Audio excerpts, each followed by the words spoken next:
구원에 이르는 믿음 킹스 크로스라는 제목으로 하나님 말씀 증거하도록 하겠습니다. 오늘 말씀은 8장에서부터 반복해서 길게 말씀해온 예수의 죽음과 부활에 대한 말씀의 결론에 해당하는 말씀입니다.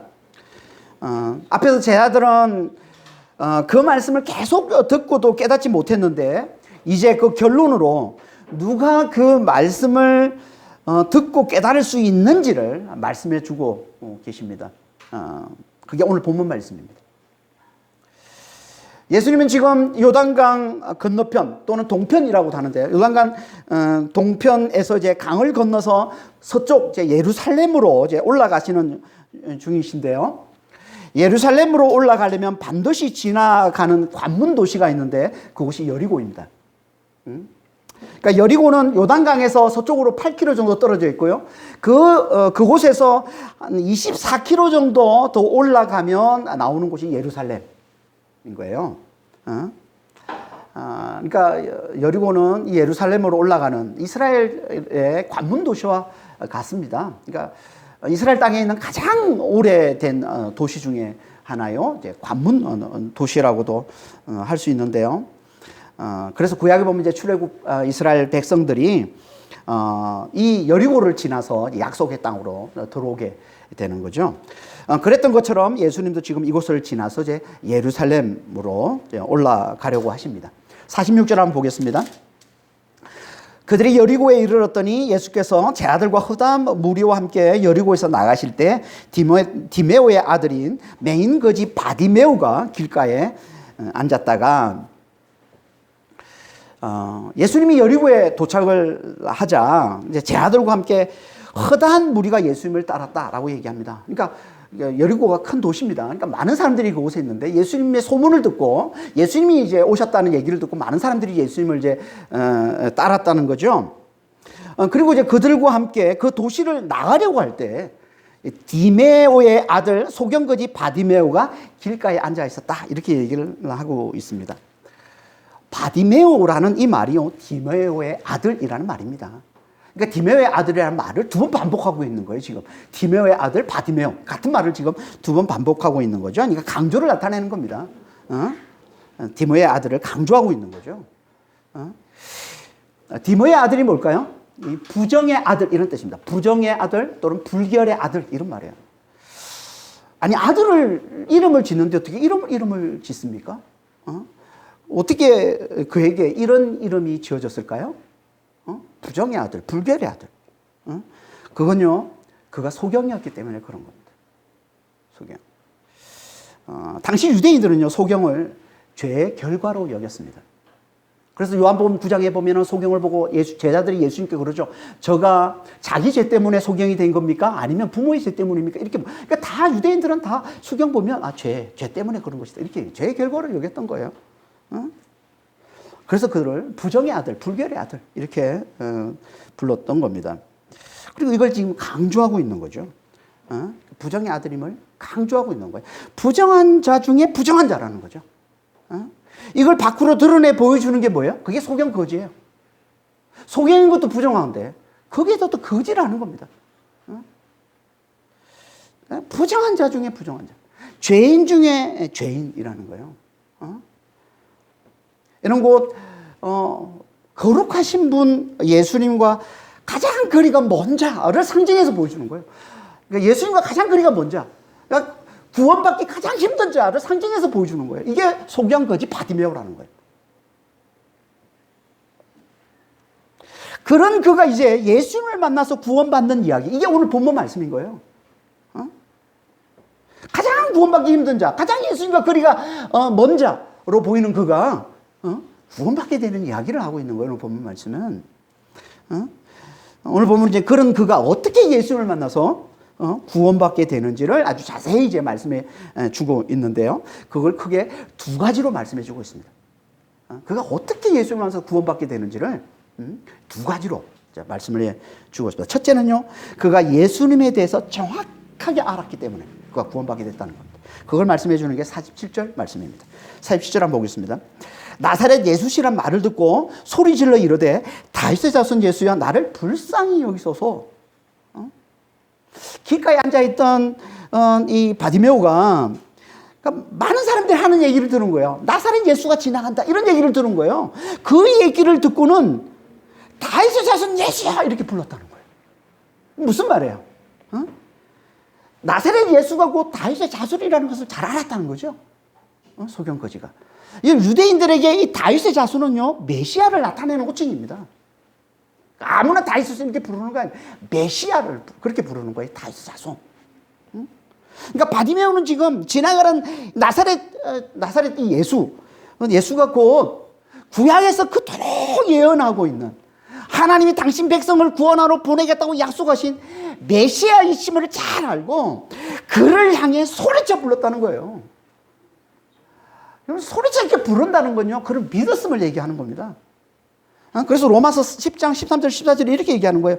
누구든지 주의 이름을 부르는 자는 구원을 받으리라. 그런즉 그들이 믿지 아니하는 자를 어찌 부르리요? 듣지도 못한 일을 어찌 믿으리요? 전파하는 자 없이 어찌 들으리요? 그러니까 소경거지 바디메오는 나사렛 예수가 구약에서 그토록 예언하고 있었던 하나님이 보내신다고 약속하신 그 메시아이심을 잘 알고 잘 믿었다는 보여주고 있는 거예요 지금. 어떻게 알았을까요? 바디메오가 이 소경거지가 어떻게 그가 메시아이심을 단번에 알아봤을까요? 그건요 소문을 듣고 알았던 겁니다. 소문을 듣고. 이스라엘 전 지역에서 예수님의 이 소문을 듣고 많은 사람들이 예수님께로 몰려왔듯이 이게 마가복음 3장 8절 말씀이잖아요. 그리고 헬리뽕을 앓던 여인이 예수님의 소문을 듣고 예수님께 나아갔듯이 그게 마가복음 5장 27절 말씀 아닙니까? 그런 것처럼 이 소경거지 이 바디메오도 그렇게 예수님에 대한 소문을 들었던 거예요. 그가 가는 곳마다 수많은 귀신 들린 자들이 고침을 받고 수많은 병자들이 고침을 받고 죄인들의 용서를 받고 굶주린 자들이 배부름을 얻는다는 이 소문을 듣고 야 저분이 저 소문에 들리는 저분이 바로 구약에서 예언한 메시아시구나 라는 것을 알았다는 거예요. 그리고 그걸 믿었다는 거예요. 그리고 그는 그분을 만나기만을 고대하고 있었을 거예요. 그렇지 않았겠습니까? 근데 그가 소경이기 때문에 찾아갈 수는 없어요. 그러니까 그분이 이곳에 오기만을 간절히 기다렸었겠죠. 이 소경거지가. 그러는 중에 지금 너무나 반가운 소리가 들린 거예요. 그분이 나타나셨다는 거예요. 그분이 지금 자기 앞에 지나가신다는 거예요. 이 기회를 절대 놓칠 수가 없는 거죠. 그래서 그분이 지나갔다는 소리를 듣고 크게 소리 질렀다는 거예요. 다윗의 자손 예수여 나를 불쌍히 여겨달라 이렇게 크게 소리 질렀다. 그러니까 이건 그분의 메시아 되심을 믿는 그의 믿음을 잘 보여주는 겁니다. 그분을 보자마자 그분을 지나간다는 소리를 듣자마자 다윗의 자손이라고 그게 소리 질렀다는 건 그분이 메시아이심을 믿고 있는 그의 믿음을 잘 보여주는 거예요. 뿐만 아니라 그는 예수님을 다윗의 자손으로만 아는 게 아니라 한 가지 더 중요한 예수님에 대한 더 중요한 지식을 갖고 있었는데 그게 뭐냐면 그분은 긍휼이 많으신 분이라는 거예요. 긍휼이 많으신 분. 그래서 예수님을 다윗의 자손이라 부르고는 나를 불쌍히 여겨달라라고 외쳤다는 겁니다. 여기 불쌍히 여기다라는 이 말은요 긍휼히 여기다 자비를 베풀다 같은 말입니다. 긍휼히 여기다 자비를 베풀다. 이 긍휼과 자비는 헬라어로 엘레우스라고 하는데요. 엘레우스. 히브리 성경을 헬라어로 최초에 항상 옛날에는 히브리 성경밖에 없었던 성경이 이걸 최초로 다른 언어로 번역한 게 70인역인데 헬라어로 번역한 겁니다. 근데 이 히브리어 그러니까 이 엘레우스가 다 히브리어 뭐를 엘레우스로 번역했냐면 헤세드를 엘레우스로 번역합니다. 헤세드 또는 가끔씩 라함이라는 이 두 단어. 헤세드와 라함 이 두 단어는요 구약에서 하나님의 성품을 나타내는 가장 중요한 단어. 헤세드. 앞에서도 우리가 창세기 강의하면서 또 이사야서 강의하면서도 자주 우리가 살펴봤던 단어인데요. 이 헤세드가 무슨 뜻이라고 했습니까? 헤세드와 이 라함 이게 무슨 뜻이라고 했습니까? 이건요 무력한 자 또는 연약한 자에 대한 하나님의 무조건적이고 변함없는 사랑을 말하는 거라고 했습니다.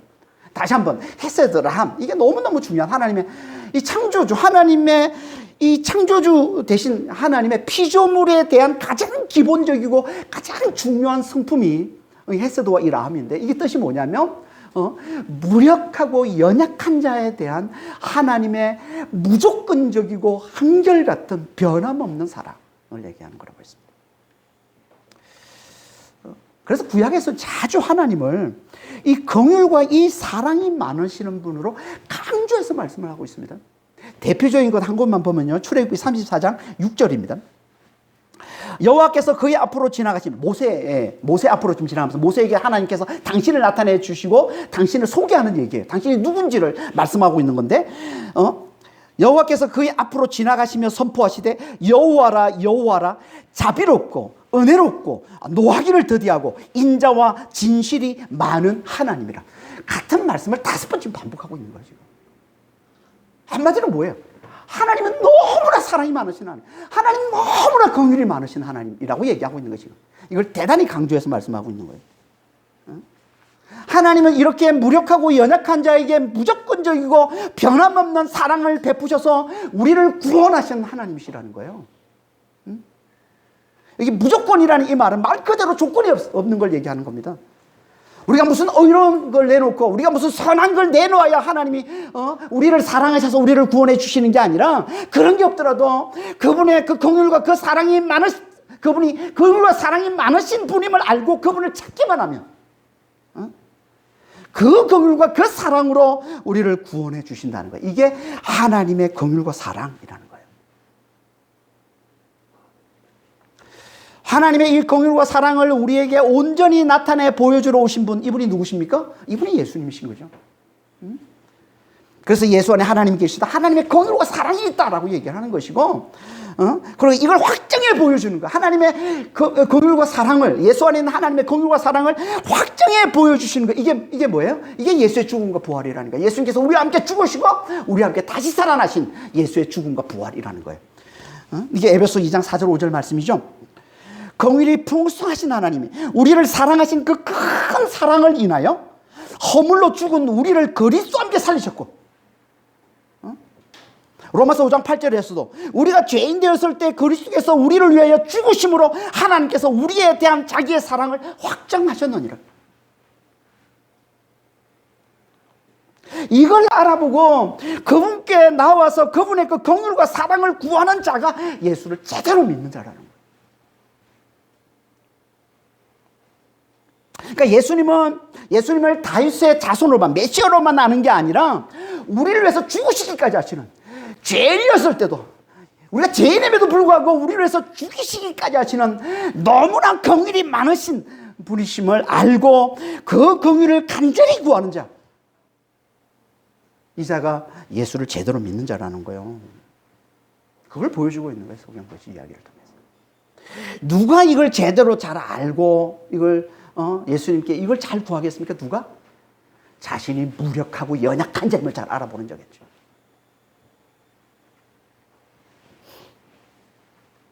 자신의 힘으로는 절대 살 수 없음을, 자신의 지혜와 능력만으로는 구원에 이를 수 없음을 잘 알고 하나님을 간절히 의지하는 하나님의 절대 의존자, 누구라고 했습니까? 어린아이죠.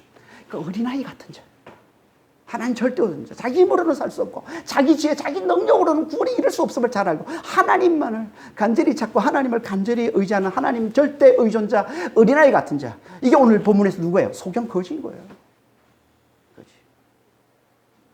저는 소경거지만큼 무력하고 연약한 자가 어디 있습니까? 소경인 것만 해도 너무나 무력한데 거기다 또 거지.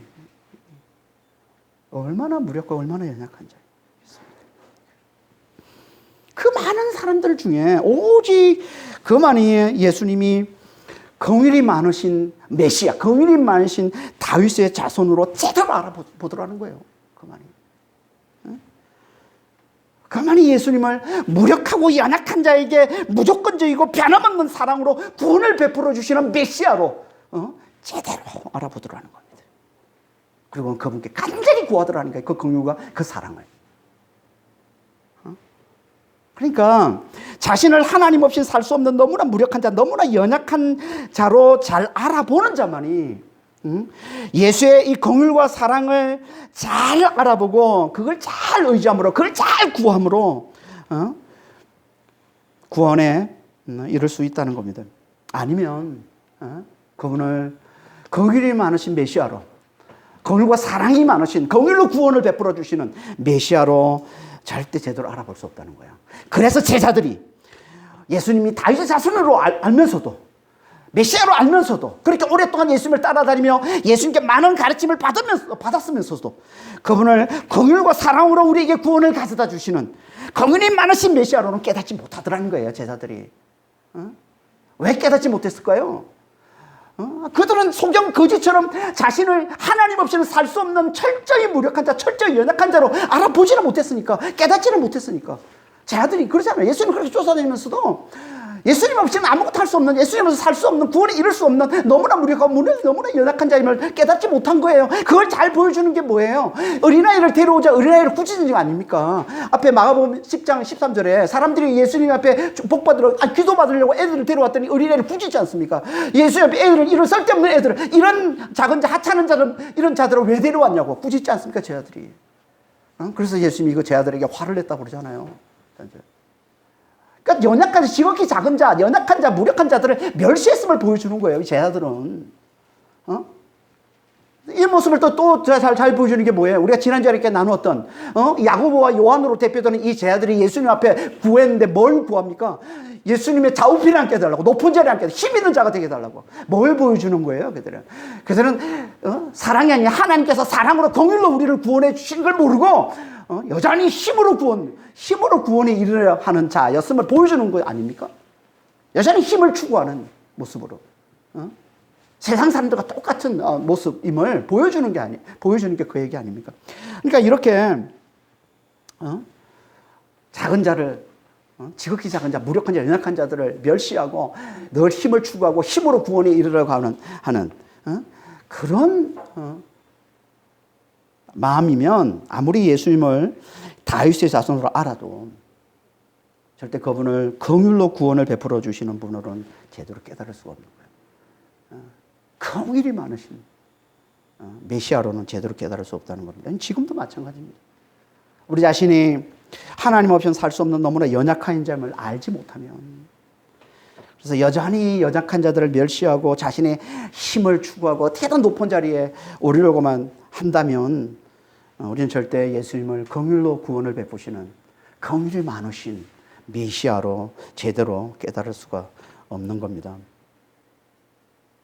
그러니까 우리는 정말 소경 거지처럼, 어린아이처럼 자신의 무력함, 자신의 연약함 하나 앞에서 자신이 얼마나 무력하고 얼마나 연약한 자임을 잘 깨닫고 잘 고백하고 그 눈을 가지고 있어야 예수님을 제대로 알아보는 거예요. 예수님이 긍휼로 구원을 가져다 주시는 분으로, 긍휼이 많으신 메시아로, 긍휼이 많으신 다윗의 자손으로 제대로 알아보고 그분께 그 긍휼을 구함으로, 그분께 그 사랑을 구함으로 구원에 이를 수 있다는 겁니다.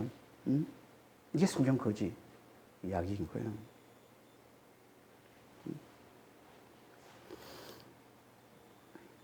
하지만 우리가 온전히 구원에 이르려면 한 가지가 더 필요합니다. 예수님의 정체를 정확히 아는 거예요. 그분의 다윗의 자손, 아니 긍휼을 베푸시는 다윗의 자손, 긍휼로 구원에 이르게 하시는 긍휼이 많으신 메시아로 아는 그 말고 또 한 가지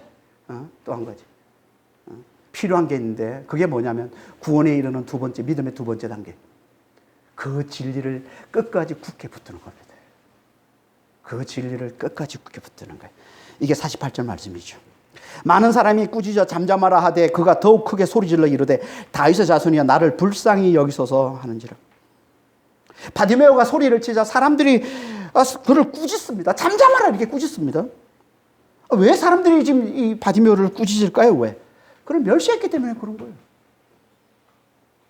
그걸 아무것도 아닌 자로 취급했기 때문에 그러는 거예요. 제자들이 어린아이를 꾸짖듯이, 어린아이 아무것도 아닌 자, 너무나 작은 자, 이런 자를 꾸짖듯이 지금 여기 예수님을 따르는 사람들도 지금 이 소경 거지를 보고는 너무나 하찮은 자, 너무나 별볼의 엄자로 여기고 무시하고 있는 거죠. 그래서 꾸짖는 거죠. 그러니까 지금 예수님을 따르는 사람들은 지금 이 상황을 지금 어떻게 보고 있는 거예요? 예수님이 지금 여리고를 지나서 어디로 가요? 예루살렘을 가요. 예루살렘에 가서 뭐 하러 간다고 생각하고 있습니까? 지금 왕위에 오른다고 생각하는 거예요. 그래서 나중에 이제 감난산에 오르게 되면은 사람들이 막 뭘 찬양하잖아요. 호산나 호산나. 왕의 입성으로. 그래서 왕이 예루살렘에 들어간다고 이제 찬양하죠.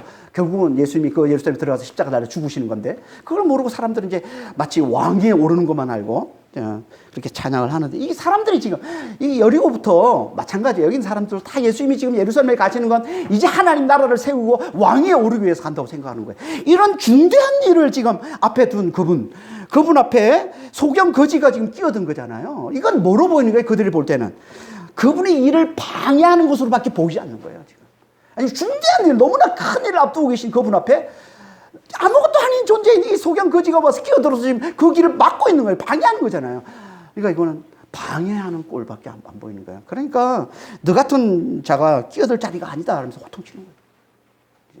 지금 이분이 지금 얼마나 지금 중대한 일을 앞두고 지금 일을 이루시러 가시는 건데, 그 중요한 일을 지금 앞두고 계신데 왜 그걸 방해하냐? 방해하지 말고 조용하라는 거예요. 잠잠하라는 거예요. 꺼지라는 거예요, 한마디로. 이게 작은 자에 대한 멸시인 거예요. 세상에 이런 일이 얼마나 많습니까? 힘 있는 자, 부자 앞에서는 꼼짝을 못하면서 우리 눈에 시시하게 보이는 나보다 못한 자들, 가난한 자들, 장애인들, 어린아이들, 이런 자들은 무시할 때가 얼마나 많습니까? 그들이 하는 말은 그냥 듣는 둥 마는 둥 할 때가 얼마나 많아요. 이건 목사도 그렇습니다. 목사도 똑같습니다. 제가 어떤 목사님을 이제 만나러 사전에 분명히 약속을 하고 만나러 가는 거예요. 제가 몇 번 만났는데요. 몇 번 다 그랬습니다. 매번 만날 때면 그 다른 일을 하면서 나를 만나거나 아니면 내가 모르는 다른 사람들과 함께 나를 만나는. 어떤 느낌이었겠습니까, 제가? 아, 내가 작은 교회 목사라고 나를 무시하는구나. 나를 멸시하는구나. 나를 중요하게 여기지 않는구나. 이렇게 느끼지 않겠습니까? 멸시로 느끼는 거죠. 그런 일을 몇 번 겪고 나니까 다시는 만나고 싶지 않은 거예요. 여러분, 다 이런 모습들은 우리 삶에 얼마나 많이 있습니까? 힘 있는 자, 자기보다 나은 사람, 성공한 사람들은 없는 시간 만들어서 내지만 힘 없는 자 시시해보. 내가 보기에 나를 만나주는 거 대단하게 여기는, 자기를 대단히 큰 자로 여기고, 내가 만나주는 것만으로 내가 엄청난 은혜를 베푸는 거야. 이런 교만에 빠져서 자기보다 못한 사람을 무시하고 멸시하는 이런 모습들이 우리 삶에 얼마나 많이 있습니까? 이걸 지금 예수님 말씀으로 하면 뭡니까? 이게 다 어린아이를 영접하지 않는 거예요. 하나님 나라는 어린아이 것이라고 그랬는데, 어린아이를 영접하는 자가 하나님 나라가 큰 자라고 그랬는데, 어린아이를 영접하지 않는 거예요. 어린아이를 멸시하고, 지극히 작은 자를 멸시하고, 시시해 보이는데 아무것도 아닌 자를 멸시하고, 자기 높은 자리만 추구하는 거죠. 한마디로 예수의 긍휼을 모르는 자예요. 예수님께서 긍휼로 구원을 베푸시는 분임을 모르는 자라는 겁니다. 예수님 말씀으로 하면. 사람들이 지금 소경 거지를 그렇게 멸시하고 있는 거예요, 지금. 물론 이건 다윗의 자손이라는 호칭이 바리새인들의 귀에 들어가면 위험하기 때문에 그럴 수도 있다라고도 얘기하는데, 그것보다는 전자가 더 큰 이유인 거예요. 그들은 소경 거지를 멸시했던 겁니다. 아무것도 아닌 자를 취급하고 멸시했던 겁니다. 내가 낄 때가 아니니 잠잠하라는 거예요. 낄끼빠빠 잘하라는 거죠. 낄끼빠빠 잘 파악해서 낄 때 끼고 빠질 때 빠질 줄 아는.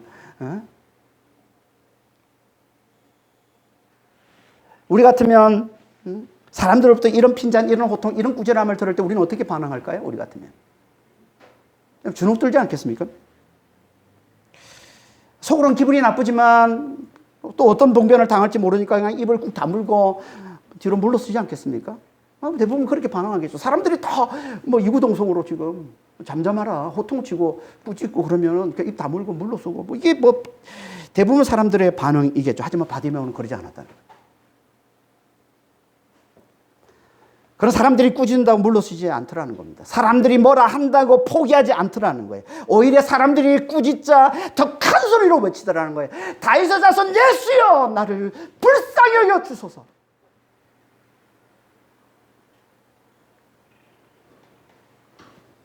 이게 믿음이라는 겁니다. 이게 믿음이라는 겁니다. 믿음은요, 어떤 방해가 있어도 포기하지 않는 거라는 거예요. 어떤 장벽이 있어도 물러서지 않는 거라는 게 이게 믿음이라는 겁니다. 이건요 주님이 앞에서 계속 가르쳐 주셨던 믿음이에요. 지금 계속 이걸 가르쳐 주셨어요. 2장에서 중풍병자를 메고 침상에다가 눕혀가지고 메고 온 네 친구 이야기 우리가 2장에서 살펴보지 않았습니까? 그 친구들이 예수님이 계신 곳에 왔어요. 집에 왔어요. 사람들이 너무 많아. 인산인해야 들어갈 수가 없어요. 그거 보고 포기하고 돌아갑니까? 아니잖아요. 이들이 어떻게 합니까? 지붕으로 올라가서 지붕을 뚫고 침상을 달아내리잖아요. 그걸 보고 주님이 믿음이라고 얘기한 거예요. 그게 마가복음 2장 5절 말씀이잖아요. 그들의 믿음을 보시고 이게 믿음이라는 거예요. 어떤 벽이 가로막아도 어떤 방해가 가로막아도 포기하지 않고 낙심하지 않는 거예요. 이게 믿음이라는 거예요. 여러분 5장에서도 마찬가지입니다. 혈병 앓던 여인 예수님의 소문을 듣고 예수님을 찾아갑니다. 근데 사람들이 너무 많아요. 그래서 포기합니까? 아니지 않습니까? 그리고 더군다나 그는 혈병 여인이에요. 부정한 여인이에요. 율법으로는 사람들을 만지면 안 돼. 사람들이 가까이 하면 안 돼. 너무 많은 사람들이 있기 때문에 당연히 피하는 게 맞습니다. 하지만 그 여인은 포기하지 않고 그 율법의 장벽을 깨뜨리고 그 사람들을 뚫고 들어가서 예수님의 겉옷을 만지고 구원에 이르죠. 이게 믿음이라는 겁니다.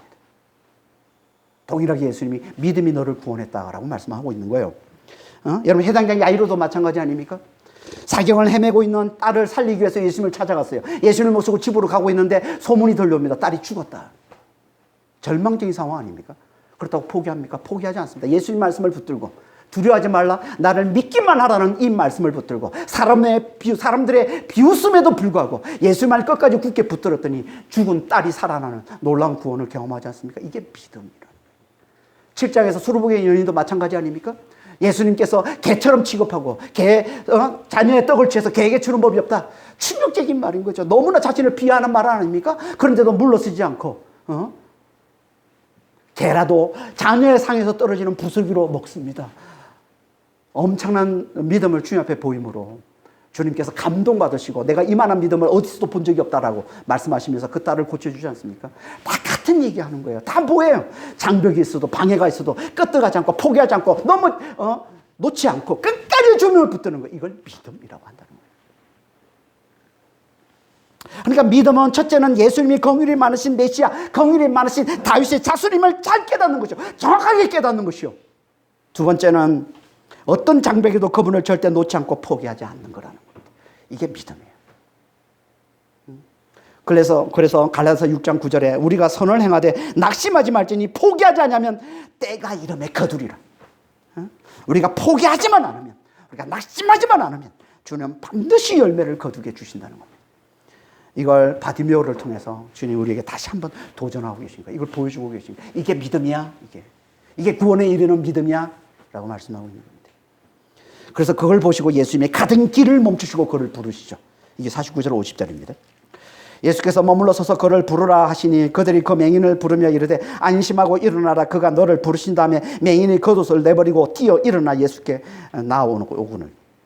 아무것도 아닌 지극히 작은 자 소경 거지 바디메오의 이 끈질긴 외침, 이 포기하지 않는 믿음, 이걸 보시고 너무나 크신 만왕의 왕 예수님께서 가던 길을 멈추다는 겁니다.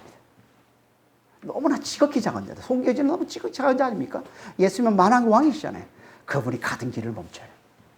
이 끈질긴 믿음을 보고, 이 포기하지 않는 믿음을 보고, 그리고 그를 부르셨다는 거예요.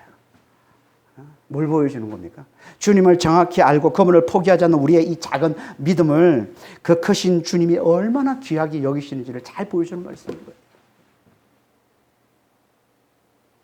지금도 주님은요, 누구라도 이 믿음만 있으면 주님을 정확히 알고 그분을 절대 놓지 않는, 저분을 포기하지 않는 그 믿음을 주 앞에 보이는 자면 지금도 주님은 가던 길을 멈추시고 우리를 부르시고 우리를 만나 주십니다.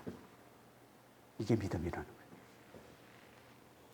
그렇게 주님이 부르시자 바디메오가 어떻게 합니까? 겉옷을 내버리고 뛰어 일어나 예수께 나아갔다. 겉옷을 버리고. 여러분, 거지에게 겉옷은 재산 1호입니다. 아니, 재산 전부예요. 거지에게 재산은요, 겉옷밖에 없습니다. 그 겉옷이 낮에는 깔개가 되고 저녁에는 추위를 막아주는 옷, 든든한 옷이 되어주고, 바람막이가 되어주고, 밤에 잘 때는 이불이 되어주는 게 이게 거지의 겉옷이거든요. 근데 지금 이 거지가 예수님이 부르신다고 하니까 그것을 벗어 정기고 옆으로 내던지고 뛰어 일어나 거뭇게 갔다는 거예요. 이건 뭘 보여주는 거예요?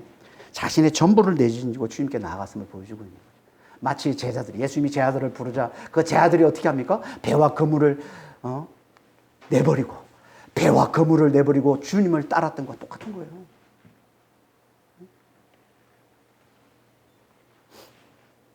뭘 보여주는 거예요? 세상에서 주님을 가장 소중히 여기는 거예요. 자기 목숨보다 주님을 더 사랑하는 거예요. 이게 믿음임을 보여주고 있는 겁니다. 그래서 누가복음 14장 26절에 이렇게 말씀하는 거죠. 무릇 내게 오는 자가 자기 목숨까지 미워하지 않으면 너희 내 제자가 될 수 있다. 이게 믿음이라는 거예요. 그러니까 앞에서 말한 예수님을 긍휼이 많으신 메시아, 긍휼로 우리에게 구원을 베풀어 주시는 다윗의 자손으로 정확히 알고 그분을 절대 놓지 않고 포기하지 않는 이 믿음이 곧 뭐라는 거예요?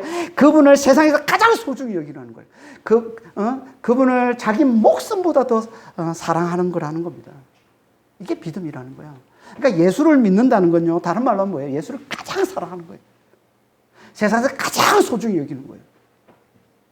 이게 믿음인 거예요. 그 믿음을 가진 자를 주님은 구원해 주신다고 말씀하십니다. 그게 51절 52절 말씀이에요. 예수께서 말씀하여 이르시되 내가 무엇을 하여 주기를 원하느냐? 맹인이 이르되 선생님이여 보기를 원하나이다. 예수께서 이르시되 가라 내 믿음이 너를 구원하였느니라 하시니 그가 곧 보게 되어 예수를 길에서 따르니라. 예수님이 소경 거지에게 불러서 물어보십니다. 무엇을 하여 주기를 원하느냐? 이 똑같은 질문을 앞에서 제 아들에게 야고보와 요한으로 대표되는 제 아들에게도 예수님이 하신 적이 있습니다. 36절. 우리 지난 시간에 살펴봤던 36절. 이르시되 너에게 무엇을 하여 주기를 원하냐? 같은 말씀. 같은 물음을 똑같이 물은 적이 있죠. 그때 이 제 아들이 뭐라고 얘기합니까? 주의 좌우편에 앉게 해주세요. 높은 자리에 앉게 해주세요. 힘 있는 자리에 앉게 해주세요. 이게 제 아들의 대답이었잖아요.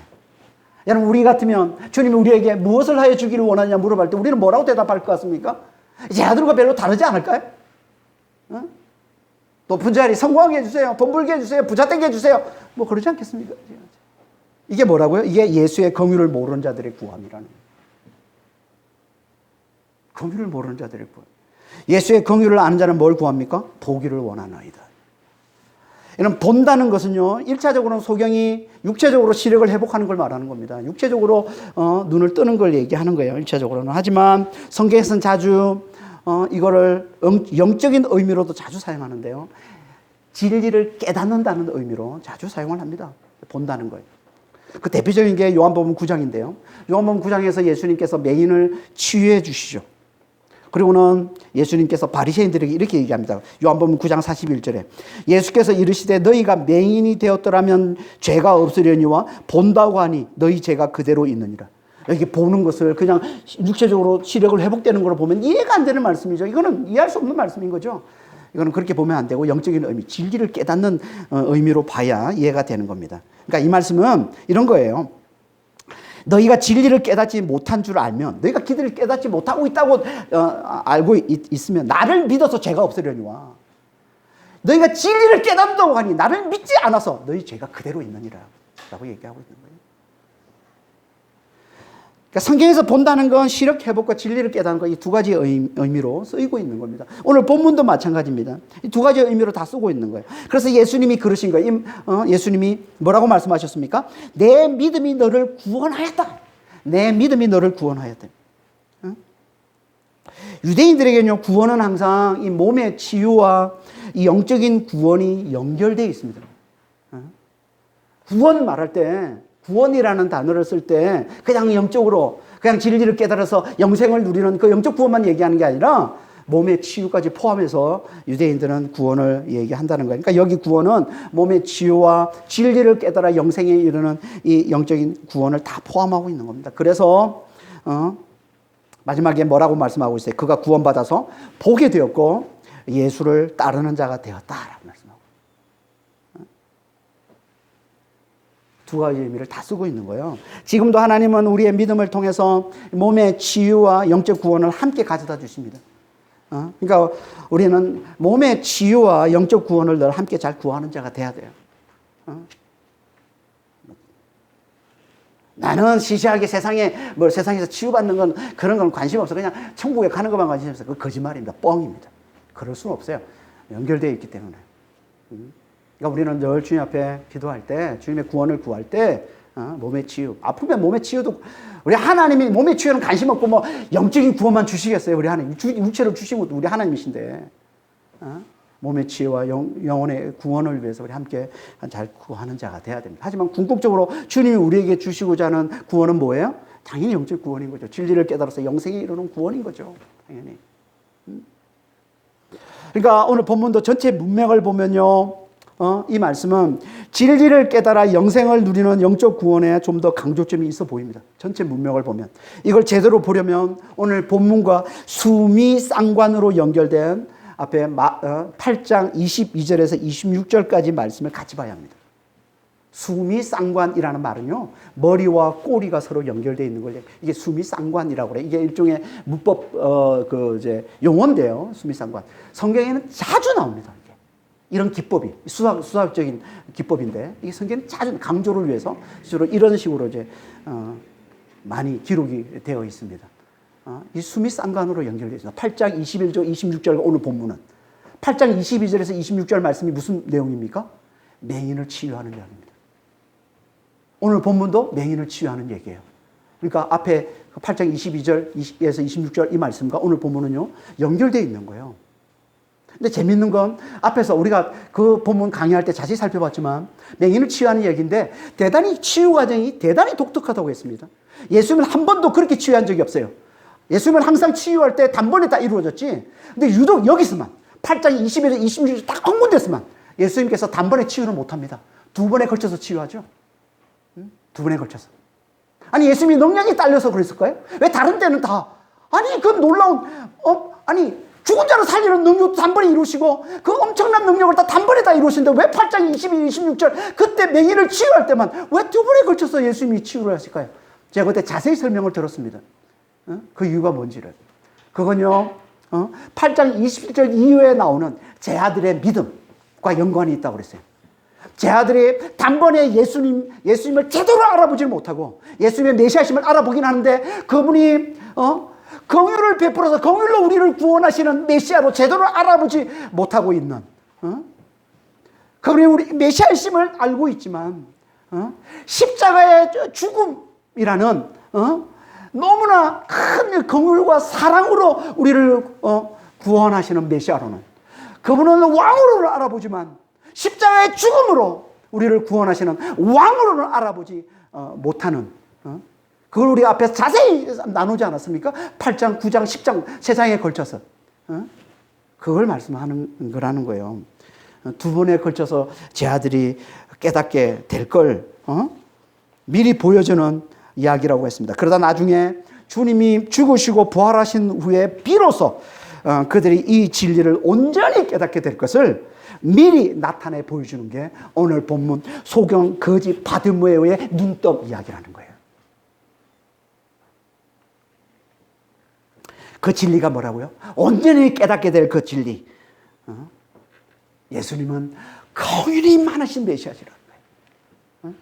긍휼이 많아서 긍휼과 사랑으로 우리를 구원해 주시는 메시아시라는 거예요. 그분은 힘으로 구원하는 메시아가 아니라 긍휼과 사랑으로 구원하는 메시아시라는 거예요. 그분은 힘으로 구원하는 왕이 아니라 십자가의 죽음으로 구원하는 메시아 왕이시라는 거예요. 이걸 한마디로 하면 뭐예요? 이게 킹스 크로스. 킹스 크로스. 이 말은요 해리포터를 읽은 사람은 잘 압니다. 해리포터의 이 단어가 너무나 중요한 데 쓰이기 때문에 해리포터에 나오는 런던의 기차역 이름이죠. 킹스 크로스. 런던의 기차역. 그 기차역에서 해리포터와 그 일행들이 거기서 마법 세계로 들어갑니다. 현실 세계 현실 세계와 마법 세계가 만나는 곳이 킹스 크로스 9와 4분의 3 성강장입니다. 9와 4분의 3 노래도 있더라고요. 9와 4분의 3. 참 해리포터를 모르는 사람은 이해를 할 수 없는 킹스 크로스 역의 9와 4분의 3 승강장. 근데 놀라운 건 이 이름의 뜻입니다. 킹스 크로스가 무슨 뜻이에요?